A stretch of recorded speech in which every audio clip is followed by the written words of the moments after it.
먼저 어떤 것들이 있느냐 살펴보게 되면 먼저 공간 정보라고 하는 것이 있고요. 두 번째로는 속성 정보라고 하는 것이 있습니다. 자, 먼저 공간 정보에 대해서 설명을 해주자면 간단하게 얘기하면 위치를 표현하는 겁니다. 위치. 자, 선생님이 앞에 교실 배치도를 넣어놨는데 이 교실 배치도에서 최재원 학생은 어디에 앉아 있나요? 그렇죠. 일단 첫 번째 줄에 앉아 있고요. 교탁을 기준으로. 그 다음 교탁 기준으로 해서 왼쪽에서 세 번째 자리에 앉아 있죠. 그 사람의 위치. 야, 재원이 너희 4학년 1반에서 최재원 자리가 어디야? 라고 했을 때 위치를 바로 알려주시는 거예요. 첫 번째 줄에 왼쪽에서 세 번째예요. 이렇게 위치를 알려주는 것이 공간 정보라고 볼 수가 있습니다. 자, 두 번째는 속성 정보는요. 그런 어떤 우리가 알 수 있는 지리적 현상의 특징이라고 해야 될까요? 특성 이런 거죠. 자, 그러면 예를 들면 이렇게 될 수가 있겠죠. 4학년 1반에서 최재원이라는 학생이 어떤 역할을 담당하고 있니? 이 친구는 우리 반에서 이제 킹카예요. 요즘에 이런 말 쓰나요? 네, 죄송합니다. 우리 반 간판입니다. 분위기 메이커예요. 그리고 축구도 엄청 잘해요. 몸도 좋아요. 이런 것들이 이제 최재원이라고 하는 현상을 나타낼 수 있는 속성 정보가 되는 겁니다. 아시겠죠? 자, 그리고 마지막 공간 정보, 관계 정보라고 하는 게 있는데요. 자, 이 최재원이라는 학생을 둘러싸고 왼쪽에는 이제 신예은이라는 학생이 있고 뒤쪽엔 이나은이라는 학생이 있습니다. 이 둘이 이제 최재원이라는 친구를 놓고 서로 이제 대결을 하는 거죠. 내 거야! 막 이러면서. 이제 재원이는 이 둘과의 관계가 이제 삼각관계가 되는 거죠. 그러면 좋겠네요. 자, 이들의 이런 삼각관계. 다른 사람하고는 삼각관계가 아니에요. 다른 친구들은 별로 안 좋아해요. 이 친구들이. 재원이만 바라봅니다. 자, 이러한 이 사람들의 삼각관계. 이런 것들을 바로 관계 정보라고 합니다. 관계 정보는 현상 하나로 표현할 수 있을까요? 아니겠죠? 이렇게 여러 가지 주체들이 있어야 관계 정보가 형성이 될 수가 있겠죠. 자, 이렇게 세 가지가 지리 정보라고 볼 수가 있습니다. 자, 지리 정보의 구분 한번 적용을 해볼까요? 자, 재원쌤을 지리적 현상이라고 놓고 가정하고 이제 해볼게요. 재원 선생님의 공간 정보, 선생님은 어디에서 일합니까? 목포시 용당동에, 전라남도 목포시 용당동에 있는 목상고등학교에 근무를 하죠. 공간 정보고요. 자, 속성 정보. 이 목상고등학교에서 최재원 선생님은 어떤 사람이냐? 선생님은 이제 여러분들과 항상 소통하고 즐거운 추억을 많이 쌓고 싶어하는 궁금증이 많고 호기심이 많은 교사입니다. 이게 바로 속성 정보가 될 수 있겠죠. 자, 그리고 세 번째. 세 번째는 이제 저 혼자서는 될 수 없다고 그랬죠. 우리 학교의 또 대표적인 열정적인 선생님인 강대현 쌤과 최재원 쌤과의 관계를 한번 보도록 할게요. 자, 최재원 쌤은 강대현 쌤과 비교했을 때 어떤 관계냐? 일단 2살이 많습니다. 제가 형이에요. 형이고요. 그 다음에 강대현 쌤은 최재원 쌤보다 2살 동생이죠. 그리고 강대현 쌤은 이제 약간 패션에 관심이 많으세요. 그래서 선생님은 대현 쌤을 보면서 패션에 관한 이런 영감을 얻기도 하고, 저런 옷도 괜찮겠네, 저런 헤어스타일도 괜찮겠네, 이런 식으로 많은 영감을 받고 뭐라고 그래야 될까요? 그러니까 자극을 받는 그런 관계라고 볼 수가 있는 거죠. 네. 이런 걸 이제 지역에 대입하면 그게 지리 정보가 되는 거예요. 선생님 자신을 대입해서 지금 설명을 했지만 이런 것들이 지리 정보라고 할 수가 있겠습니다. 자, 지리 정보를 한번 구분해 보겠습니다. 선생님이 한 단락의 문장인데 세 가지 색깔로 표현을 해놨어요. 각 지리 정보를 얘기하는 거겠죠. 자, 아이슬란드는 북위 63도, 서경이 13도에 위치한 나라이다. 무슨 정보일까요? 그렇죠. 공간 정보입니다. 자, 이 국가는 얼음 땅이라는 이름을 가지고 있지만 중앙 해령에 위치하여 화산 활동이 활발하고 지열이 풍부하여 1인당 지열 에너지를 가장 많이 사용하는 나라이다. 지열 에너지를 많이 사용하는 나라래요. 위치하고는 관련이 없죠. 그 나라의 특성이니까. 이게 바로 속성 정보죠. 자, 그 다음 우리나라와는 1962년 외교 관계를 수립하였다. 알 수 있겠죠. 뭡니까? 관계 정보입니다. 아실 수 있겠죠. 자, 그 다음 지리 정보의 수집 방법인데요. 우리 실생활에서 여러 가지 지리 정보를 수집하는 여러 가지 방법에 대해서 지금 얘기를 하고 있는 거예요. 먼저 1차 자료와 2차 자료가 나와 있는데, 쉽게 얘기해서 1차 자료는 날 것 그대로의 자료를 얘기합니다. 조사하고 난 다음에 그 즉시 바로 자료. 사진을 찍었으면 보정하기 전 사진. 그 다음에 인터뷰를 했으면 동영상 편집하기 전에 그 동영상 파일. 이게 1차 자료고요. 2차 자료는 여기에서 약간의 가공을 거친 거예요. 가공된 것이 2차 자료라고 볼 수가 있겠습니다. 요 차이 아시겠죠?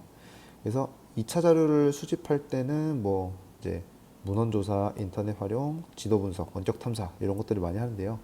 특히 우리에게 중요한 것이 바로 이 원격 탐사입니다. 시험에 자주 나옵니다. 원격이라는 말은 우리가 뭐 컴퓨터 같은 데서도 원격 이런 거 많이 하잖아요. 원격 서비스. 멀리 가서 나 대신 이제 해주는 거죠.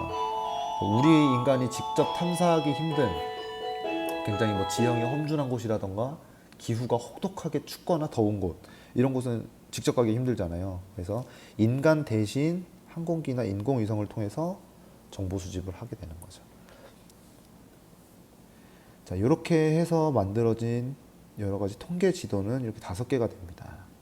자, 지도를 한번 보면서 설명을 드리면 점지도는 이렇게 점이 찍혀 있는 거예요. 어디에 위치하고 있는가 분포를 알 수 있고요. 그리고 얼마만큼 듬성듬성 있는지 몰려 있는지 밀도를 알 수 있다는 게 특징입니다. 그 다음 등치선도는 같은 값을 가지는 애들을 이렇게 이어 놓은 거예요. 그래서 값들의 어떤 높낮이 등을 파악하기에 유리하죠. 이제 제일 많이 쓰이는 게 여러분, 올해는 진짜 아쉽게도 우리가 벚꽃 사진전을 같이 못했는데, 벚꽃 시즌이 되면 신문사마다 다 뭐 전국 벚꽃 지도 이런 게 나와요. 개화 지도.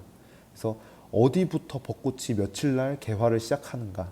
이제 놀러 갈 때 중요한 정보잖아요. 그런 것들을 알려주는 거죠. 값들의 높낮이를 알 수 있다라고 하는 게 특징이 되겠고요. 세 번째는 단계 구분도. 자, 여기서는 값의 높고 낮음을 알 수가 있습니다. 보시면 인구 성장률이 가장 높은 곳은 어디입니까? 수도권이죠. 인구 성장률이 가장 낮은 곳은 슬프지만 우리가 살고 있는 전남 혹은 경북 지역이구나 라는 걸 알 수가 있는 거죠. 자, 그럼 네 번째 도형 표현도는 어떤 수치의 많고 적음을 나타내는 곳에 유용합니다. 통계 지도 같은 것, 통계 자료 같은 것들을 표현할 때 좋습니다. 그래서 여기 나와 있는 것은 뭐 농산물의 생산량을 얘기하는데, 뭐 초록색은 사과, 보라색은 과일, 그다음에 뭐 주황 색깔은 배, 이런 식으로 해서 어디 도에서 농산물이 얼마만큼 생산되고 그 중에 또 어떤 작물은 얼마나 재배되는지를 알 수 있는 거죠. 마지막 유선도는 이제 가장 직관적인 거죠. 점지도와 더불어서 가장 직관적인데, 어디에서 어디로 이동했는가 방향을 알 수 있고요. 그리고 화살표의 굵기를 통해서 이동의 양을 가늠할 수 있게끔 해주는 게 통계지도입니다. 자, 아까 전에 선생님이 강조했던 원격 탐사입니다. 가장 이제 많이 쓰이는 것이 위성 사진인데요. 자, 이렇게 로켓을 확 쏴서 지구 위에 있는 궤도에 올려놓습니다. 그러면 이 친구는 어떻게 되냐면 이 지구 주위를 계속해서 맴돌아요. 궤도라고 하죠. 궤도를 따라서 쭉 도는데, 이 친구가 이제 돌 때마다 계속 뭘 하느냐, 의미 없이 돌진 않겠죠. 어떻게 하냐면 사진을 찍습니다. 자, 근데 한 번만 찍는 게 아니고 계속 돌면서 사진을 계속 찍는 거예요. 자, 여기도 찍었다가 저기도 찍었다가 여기도 찍었다가 저쪽도 찍었다가 지구를 한 바퀴 돌면서 계속 찍는 거죠. 자, 그렇게 되면 어떤 점이 좋냐? 1시간 전, 24시간 전이겠죠. 24시간 전에 여기를 찍었어요. 그 다음날 또 찍어. 그 다음날 또 찍어. 그 다음날 또 찍고 계속 찍다가 몇 년째 사진을 누적하면 이 지역에 대한 변화 모습을 우리가 관찰할 수 있겠죠. 네. 1년 동안 이 지역에 있는 현상이 어떻게 변화했는지를 알 수 있는 거예요. 주기적인 정보 획득이 가능하다는 거예요. 자, 그리고 두 번째는 이 친구가 위치한 이 고도가 어떻습니까? 땅 위에서 인간이 보는 시선하고는 천지 차이겠죠. 네. 넓은 곳을 이렇게 내려다 보면서 찍을 수 있기 때문에 좀 더 광범위한 지역의 정보를 수집할 수 있다는 게 장점이 되겠습니다. 자, 원격 탐사가 이용된 사례를 하나 보여드릴게요. 이게 뭐 우리가 와 신기하다 하면서 막 볼 장면은 아닌데 이게 이런 식으로 이용된다라고 하는 거예요. 군사 분야에서 가장 많이 활용돼요. 자, 미국 군사 위성이 북한에 있는 어떤 곳에서 공개 처형 장면을 위성 사진으로 찍은 거예요. 보시면 이쪽에서 이렇게 총을 쏘는 것 같고요. 이 희생자들이 여기 서가지고 이제 처형을 받고 있는 모습을 위성 사진으로 찍는 겁니다. 자, 그리고 아까 선생님이 얘기했던 거죠. 같은 지역을 계속 찍는 겁니다. 해당 사진은 지난 4월 구글어스에서 위성 사진이래요. 그러니까 지난 4월에는 이랬었는데 지금은 이렇게 된 거다라고 하는 걸 변화 양상을 보여주게 된 거죠. 자, 지리정보 체계라는 것에 대해서 알아볼게요. 줄여서 GIS, Geography Information System이라고 하는 건데요. 그냥 데이터베이스다 이렇게 알아두시면 될 것 같아요. 여러 가지 인공위성이라든지 혹은 이제 뭐 수집한 정보들을 컴퓨터에 넣습니다. 넣으면 얘네 안에서 이제 막 가공을 통해서 화면에 띄워서 보여주기도 하고요. 인터넷에 띄워서 사람들한테 공유하기도 해요. 그리고 내가 원하는 정보를 얻어내기 위해서 분석 과정을 거친 다음에 프린터로 출력하기도 하죠. 출력이라고 하는 거는 프린터로 할 수도 있고 파일로 만들어낼 수도 있고 그렇습니다. 요걸 다 할 수 있는 요 체계가 GIS, 지리정보 체계다 라고 하는 거죠. 그래서 지리정보 체계는 다양한 지리정보를 컴퓨터를 이용하여 분석 종합하는 지리정보 관리 체계다 하는 거 알아두시면 되겠고요. 자, 활용되는 곳이 중요해요. 최단 경로 우리 언제 씁니까? 그쵸, 이제 내비게이션 보고 어디 찾아갈 때 많이 쓰고요. 그 다음에 최적 입지 분석, 요거는 무조건 한 문제 나옵니다. 중첩이라는 건데요. 자, 이렇게 지도들을 내가 원하는 지도들을 이렇게 준비를 해요. 여기는 뭐 땅값 지도다. 여기는 뭐 지형도다. 높고 낮은 게 표현이 돼 있어. 뭐 여기는 산이고 여기는 평야야. 그리고 여기는 땅값이 비싼 곳이고 여기는 약한 곳이야. 자, 그 다음에 뭐 하천 지도. 뭐 하천이 어디로 흘러가는지 이렇게 나와 있는 지도가 있어요. 그럼 얘네 세 개 지도를 싹 합쳐버리는 거예요. 그렇게 되면 만약에 내가 원하는 곳이 땅값이 비싸고 지형이 험준하면서 하천과는 약간 가까운 곳이었으면 좋겠다라고 하면은 얘네가 나중에 출력됐을 때 어디를 꼽겠어요? 이쪽 지역이 되겠죠. 이렇게 합쳐가지고 원하는 정보를 얻어내는 것. 그게 바로 중첩 분석입니다. 중첩의 개념을 설명해 볼게요. 선생님은 이제 전에 대동여지도 설명할 때 얘기했지만 경기도 이천 사람입니다. 그래서 어머니한테 자주 전화가 와요. 재원아, 언제 이천 올라올 거니? 얼굴 좀 보자. 이제 제가 이제 얘기를 하죠. 엄마 스케줄 좀 한번 확인해 볼게요. 확인을 해봅니다. 자, 토요일은 무조건 여자친구를 만나야 돼요. 그리고 일요일은 선생님이 좋아하는 조기 축구를 나가야 됩니다. 자, 그래서 이 둘을 조합해 봤더니, 그리고 평일은 학교에 출근해야 되죠. 그래서 이 둘을 이렇게 합쳐 봤더니 이천으로 갈 수 있는 날이 있나요? 네, 없습니다. 요 새해도 아마 이제 선생님이 원하는 사람들과 파티를 하지 않을까. 물론 부모님을 안 원한다는 얘기는 아니고요. 네, 그래서 아무튼 조합해 봤더니 중첩 결과 이천에 갈 수 있는 날짜는 하루도 없다라는 결론이 나오죠. 이제 선생님은 엄마한테 뭐라고 얘기하겠어요? 엄마 죄송해요. 갈 수가 없어요. 도저히 틈이 안 나요. 이렇게 되는 거죠. 이게 바로 중첩입니다. 자, 지리정보 체계는 이렇게 이용이 되기도 해요. 그래서 지형도라든지 위성사진을 뭐 합쳐서 분석을 하기도 하고요. 자, 이런 식으로 실제 나타나 있는 현상들을 이렇게 지도 작업을 하는데 지리정보 체계를 이용하기도 합니다. 여기 이제 프랑스에 있는 곳이에요. 개선문을 둘러싸고 방사형으로 뻗어 있는 도로들. 우리가 이제 가공하고 알아보기 쉽게끔 인터넷 지도로 만든 거죠. 자, 이렇게 해서 지리정보 체계를 마무리하겠습니다. 자, 그 다음은 동질 지역과 기능 지역이에요. 여기까지 하고 이제 이번 단원이 마무리되겠는데요. 자, 동질 지역은 지리적 현상이 동일하게 나타나고 있는 지역의 범위를 얘기합니다. 뭐 무슨 기후 지역, 농업 지역, 문화권 이렇게 같은 현상을 권역으로 해서 나눠 놓은 것이 동질 지역입니다. 주의해야 될 것은 이 동질 지역 간에 어떤 계층성이 있느냐? 아닙니다. 그냥 같은 현상이 나타나는 곳은 같은 동질 지역입니다. 두 번째로는 기능 지역인데요. 기능적으로 밀접한 관련을 맺고 있는 공간 범위라고 나와 있어요. 이제 뭐 도시권, 우리가 쉽게 얘기해서 뭐 수도권 이런 얘기하죠. 그런 거 얘기. 서울을 중심으로 해서 주변 둘러싸고 있는 것들을 다 수도권이라고 하고요. 그다음 통합권, 뭐 목상고가 이렇게 가운데 있다 했을 때 뭐 가장 멀리 사는 학생의 범위를 이렇게 묶어 보게 되면은 목상고의 어떤 통합권이 나오겠죠. 이 통합권을 넘어가면 어떻게 되겠습니까? 하루 안에 왔다 갔다 할 수가 없는 거예요. 그럼 그런 친구는 뭐 기숙사에 살거나 그래야겠죠. 예를 들면 뭐 해남에 사는 친구가 우리 목상고를 통학할 수는 없는 거 아닙니까? 그죠? 그런 것을 기능 지역이라고 합니다. 그래서 중심지가 있고 계층성이 있다라고 하는 겁니다. 자, 이 두 그림을 보면 이해가 빠를 것 같습니다. 자, 브라질 같은 경우에는 포르투갈어를 써요. 그럼 여기는 포르투갈어를 쓰는 등질 지역이 되는 거죠. 그 다음 이 브라질을 제외한 남아메리카의 라틴 아메리카의 모든 나라들은 무슨 언어를 씁니까? 스페인어를 쓰죠. 네. 그러면 여기는 포르투갈어를 쓰는 등질 지역이고 여기는 스페인어를 쓰는 등질 지역이 되는 것이죠. 자, 두 번째, 부산 공항에서 출발하는 국제선 스케줄을 그림으로 도식화했대요.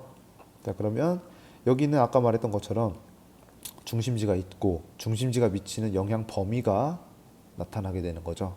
자, 그럼 부산공항의 기능 지역은 이렇게 되는 겁니다. 중심지는 여기 부산공항이 되겠고요. 요게 기능 지역입니다. 아시겠죠? 자, 그리고 하나 설명을 안 한 개념이 점이지대라는 거예요. 서로 다른 두 지역의 특성이 겹쳐서 나타나는 공간 범위라고 나와 있습니다. 애니메이션 보면서 설명드릴게요. 자, 선생님은 현재 전라도에 살고 있습니다. 선생님들을 보고 주변 전라도 분들이 뭐라고 하시냐면 아따 겁나게 잘생겨 보이고 많이 사투리가 죄송합니다. 제가 경기도 사람이라서 아따 겁나게 잘생겨 보이고 많이 이게 칭찬을 해주시더라고요. 저는 잘 모르겠는데 자, 근데 경상도에 이렇게 놀러 가면 경상도 분들이 또 이렇게 말씀을 하세요. 마, 니 억수로 잘생겼네. 이것도 죄송합니다. 자, 이렇게 얘기를 해요.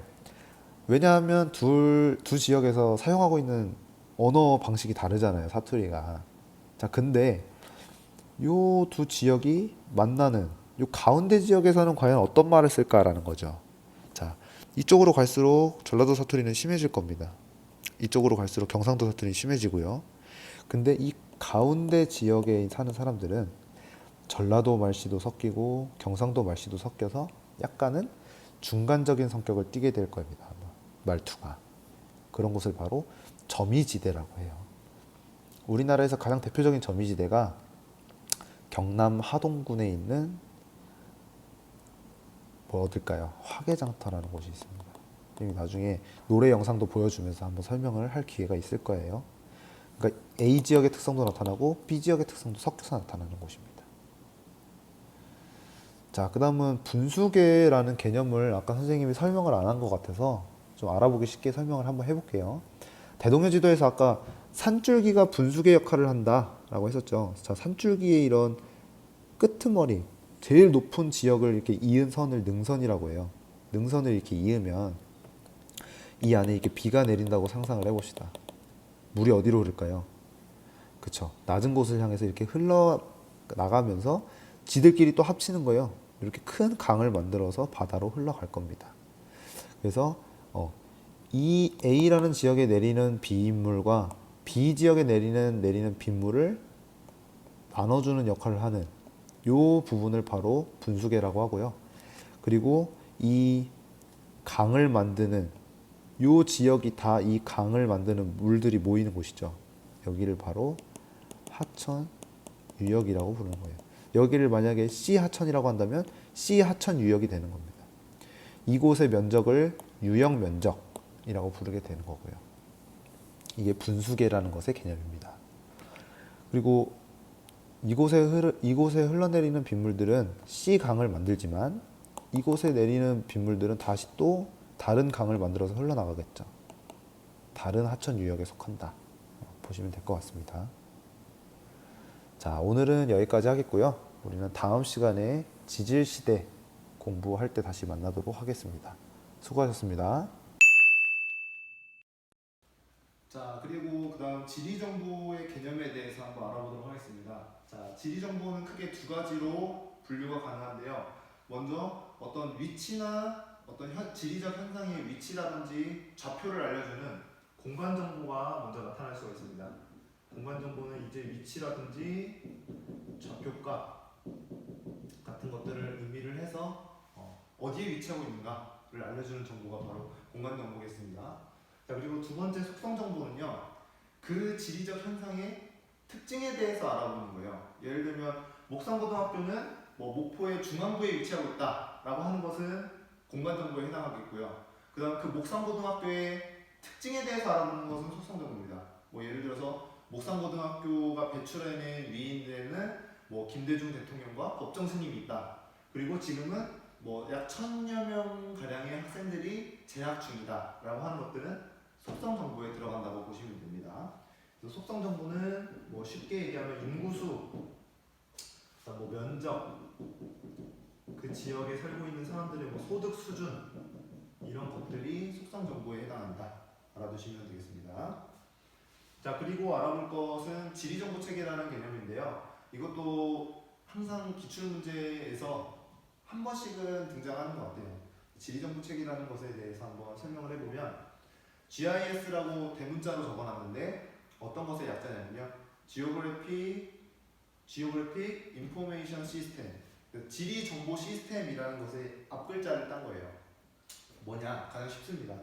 지리 정보가 이제 수치화돼가지고 데이터로 있을 거잖아요. 그거를 컴퓨터 안에 데이터베이스에 쫙 모아서 저장을 해요. 그런 다음에 그 친구들을 중첩 기능을 활용을 해서 내가 원하는 정보를 추출하는 거죠. 선택적으로 표본 추출을 해내는 그런 시스템을 지리정보체계라고 합니다. 이해가 잘 안 되는 친구들은 앞에 PPT에 넘어가면 선생님이 다시 자세하게 설명해 놓은 부분을 참조하시면 됩니다. 가장 중요한 건 중첩이라는 기능이겠죠. 내가 원하는 정보를 겹쳐서 결과값을 얻어내는 것. 이게 가장 중요한 개념이라고 보시면 되겠습니다.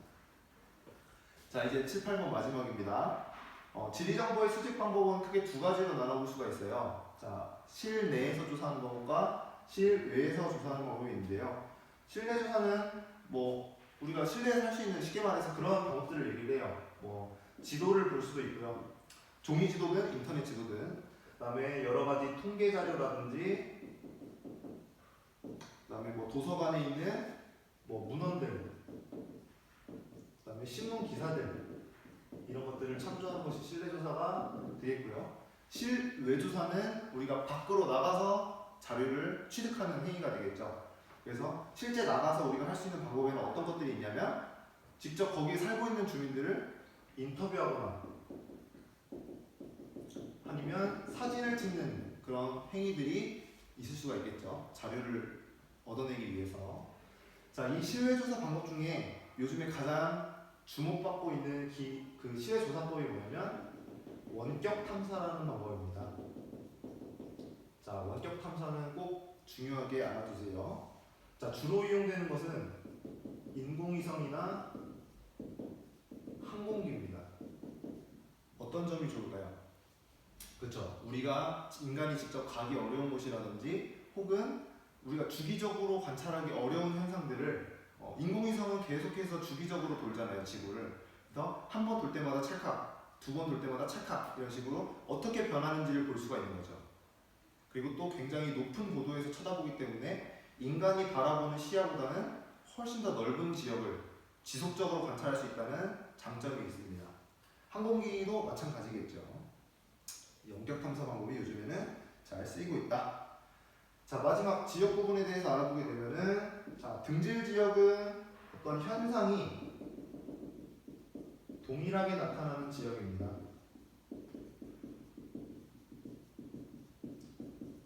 쉽게 우리가 실생활에서 알아볼 수 있는 예는 사투리죠. 경상도 지역에 있는 사람들은 경상도 사투리를 쓰고, 전라도 지역에 있는 사람들은 전라도 사투리, 충청도 지역에 있는 사람들은 충청도 사투리를 쓰는 것. 그게 바로 등질 지역이라고 보시면 되고요. 자, 그 다음 기능 지역은 뭐냐면 어떤 하나의 중심지가 있으면 그 중심지가 미치는 기능의 범위를 나타내는 거예요. 범위를 나타낸 지역을 기능 지역이라고 합니다. 예를 들어서 뭐 우리 학교 앞에 짜짜루라는 중화요리집이 있어요. 자, 이 짜짜루는 오감동을 넘어가서 남학에 사는 사람들까지는 배달을 안 해줍니다. 그러면 이 짜짜루의 기능 지역은 어디까지가 되는 거예요? 오감동까지가 되는 거죠. 그 넘어 남학 지역은 짜짜루의 기능 지역이 아니다. 이렇게 볼 수가 있는 겁니다. 자, 마지막 점이지대는 자, 등질 지역과 약간 연관이 있는데요. 어떤 현상이 나타나는 지역이 딱 이 경계선을 넘어가면 그 현상이 없어지는 게 아니에요. 이 두 현상이 만나는 그 경계 지역에서는 A 지역의 특성도 나타나고 B 지역의 특성도 나타날 수 있는 거죠. 대표적인 예가 선생님이 아까 PPT에서 얘기했던 화개장터 생각하시면 됩니다. 전라도 사투리도 쓰이고 경상도 사투리도 쓰이고 이 두 가지 색깔이 오묘하게 어우러지는 그 중간 지역을 바로 점이지대라고 볼 수가 있는 거죠. 네. 이렇게 이해를 하시면 되겠습니다. 오늘의 1단원 핵심 요약은 여기까지입니다. 네. 다음 시간에 또 만나요.